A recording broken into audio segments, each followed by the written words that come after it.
We want to bring up Andy Z. He is a co-initiator of this effort, and he's been putting his heart and soul and energy and creativity into this. He is a revolutionary, he's an artist, and he is the spokesperson for Revolution Books up in Harlem. Please join me in welcoming Andy Z.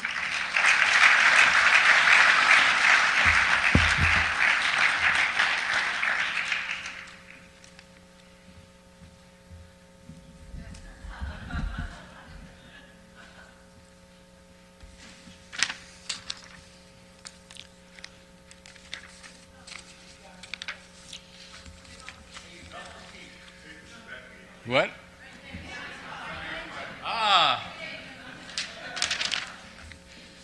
So you see, we're getting organized, and we're getting organized a bit at the last minute. So let me find what I have here. So I want to say no. No. No. Tonight we're beginning a month of resistance. We're going to make this whole country feel the power of no. And we're gathered here today at Cooper Union, and people are watching around the country and around the world because tens of millions of people are in anguish about what this will mean for the future. That the time to organize against it is before it starts. I thought Carl brought this home. People need to know that there is a way to act on this basic truth. And tonight, each of you has a solemn responsibility to be a part of mobilizing millions. So no, the Trump-Pence regime must not attain power. They must not have the authority to curtail and potentially even to eliminate the right to dissent. And no, we will not let these lying thugs drastically undermine what is actually true and the people's access to information through their bullying, intimidation, and outright suppression of journalism, science, and the art. And no, the full power of the U.S. state must not be wielded to enforce the midnight Twitter ravings of Donald Trump and the Twitter swarming of the fascist minions that he leads. No, we must not let Donald Trump use the bully pulpit of the presidency and the force of the state to give backing to the vigilantism of those who would be his stormtroopers, moving to suppress immigrants, blacks, Latinos, LGBT people, and anyone outside their fascist white power world. They are trying to bludgeon this into place, and they will do it fast. There is history to learn from, and history that must not be repeated. So no, tonight we will start organizing. You look around the room, and it's so wonderful that you all came out tonight on 3 days' notice. But you look around the room and you see hundreds of us and perhaps thousands watching on live stream. How are we going to make this grow to millions? How are we not going to allow the reins of state power to get into the clutches of this Trump-Pence regime? The conditions, let me just say this. There's a lot of people saying we are going to have to step up our struggle for justice. There's many people who have a vision of a better world.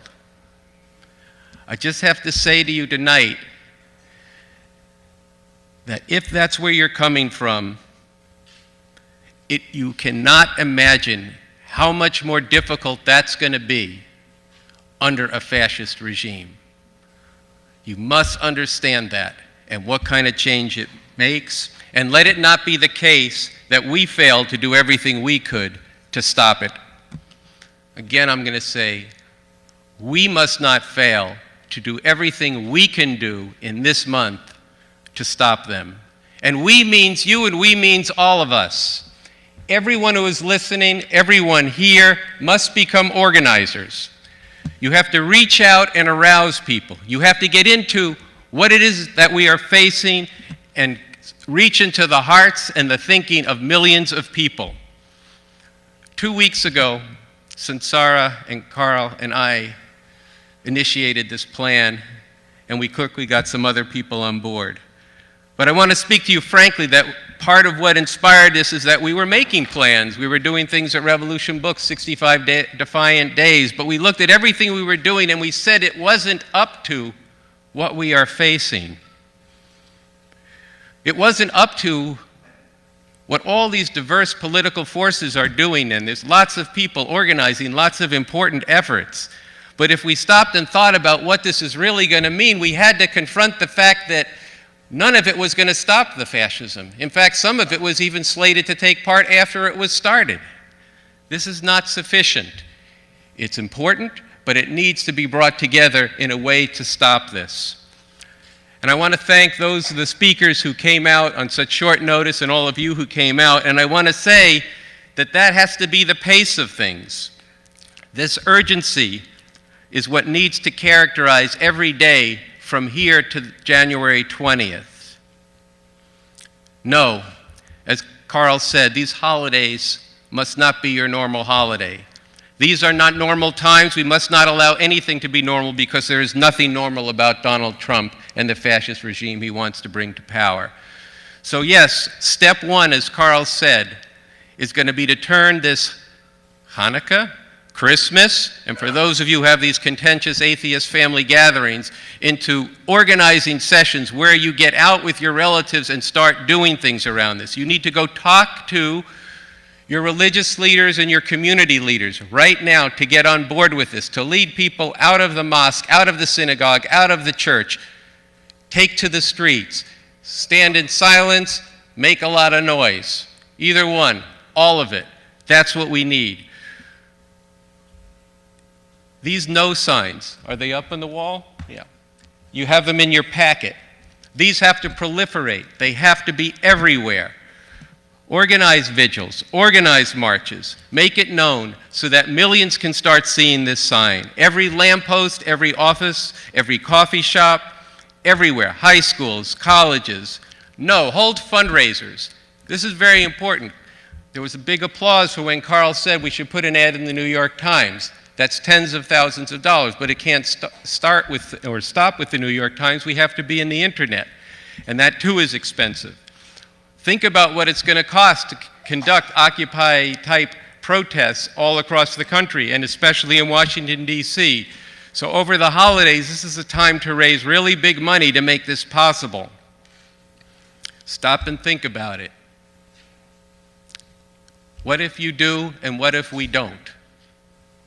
If you organize this, if you raise the money and spread this word among thousands and tens of thousands and ultimately hundreds of thousands of people, this can be done. Do not underestimate the power of no.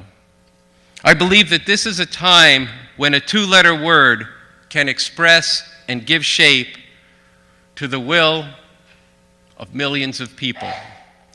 And let the people who are anguishing right now about a Trump-Pence administration, let all those who are seething with anger and rage, who are starting to organize and think about life under a fascist regime, know that they are not alone and that there actually is a plan and a way to stop this. Let them see that no.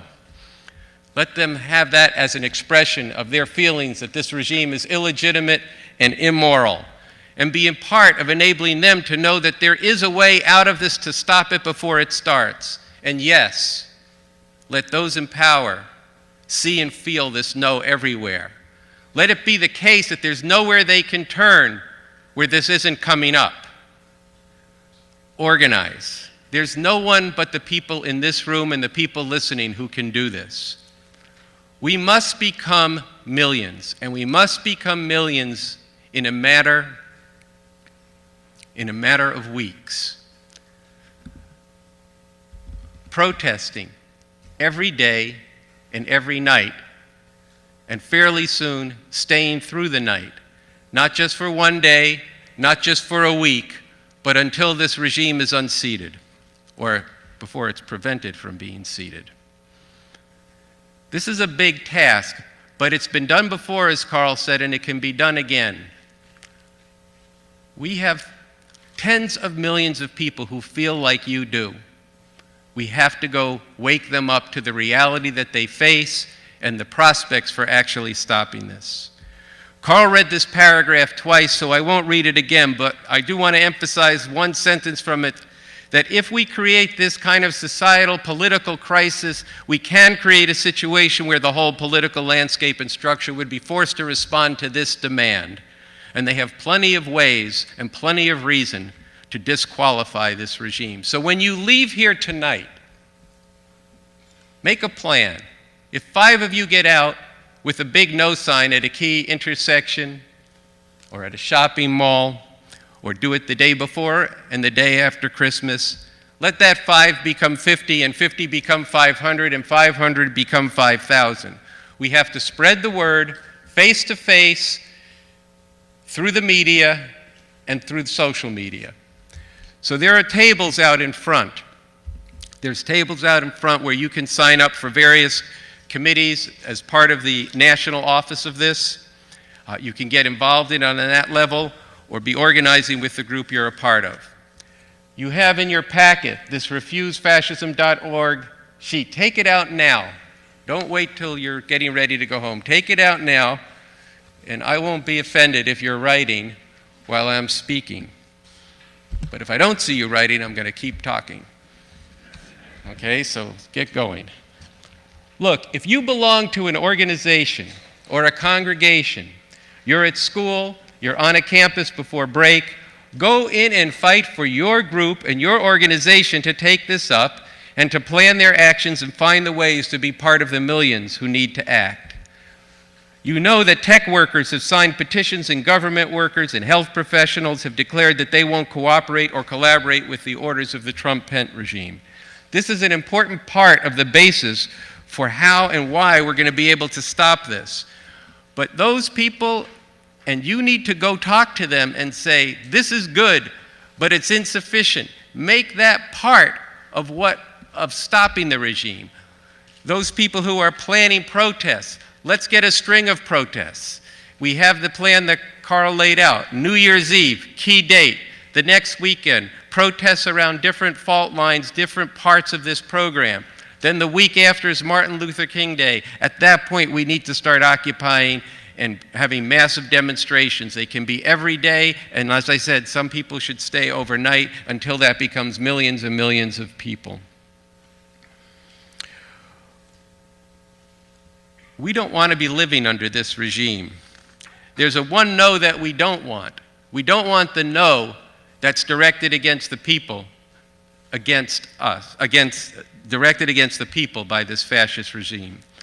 So we have this basic plan. Carl laid it out. I just want to emphasize these 3 points from it. 1, fill out this card now. You need to take this up. You need to go to your organizations, call into the national office. What we intend to do, just to be clear in this, is for the national office to be kind of a clearinghouse. We're not talking about organizing every protest. That wouldn't be possible. It's not even desirable. We have to have these key convergences where people bring the different demonstrations or different organizations. Everybody has some aspects of different programs, but the one thing, the one single unified thing we have to do is we want to prevent this regime from taking power on January 20th, and that's going to require tens of millions of people in the street. That's the one unifying thing, and then everybody can be a part, and what they're doing will contribute to that. We can't be fighting like this. We have to be coming together to make this demand now. Number 2, start organizing for New Year's Eve. The story on the 31st of December should be people are planning to do this giant no on New Year's Eve all over the country. We need to get busy with that now. I believe that in your packets, or maybe on the screen, there it is, Wednesday, 2 days from tonight in New York City at 6:30 at the Theater for a New City, which is just around the corner on, I think it's between 8th and 9th or 9th and 10th on First Avenue. You need to put it back up there so people can find it. But you need to be there in New York, and people need to organize meetings in many different cities. 3rd, raise funds. As I said before, this has to get published on January 3rd, hopefully in the New York Times. That will take tens of thousands of dollars. And last, if you are a student and you are on winter break, change your plans. Volunteer. Form a committee. Join the national office. Volunteer, send in an application, go to refusefascism.org, and make history next month. If you are retired, there is nothing more important for you to do than be part of this for the next month. Nothing more important, nothing more meaningful than fighting now for the future. Many of you who are retired did this in the 1960s. You were right then, and you're needed now. And everyone else, which is most people, take a leave from work or turn your workplace into a site of resistance. Tonight this begins. It's a month of resistance. We will not accommodate, we will not conciliate with, and we will not collaborate with a fascist regime. Recognize the power of the no. Recognize what it would mean if this is all over, and that behind that no are millions of people in the street. And yes, it's going to start with tens and twenties and hundreds and thousands and tens of thousands and hundreds of thousands. And so every time you talk to people, you have to insist that they talk to more people. And that's how we're going to do this. There's nothing more important, there's nothing of greater meaning that we could do. The future does actually depend upon it. So thank you, and sign up at the table and get organized.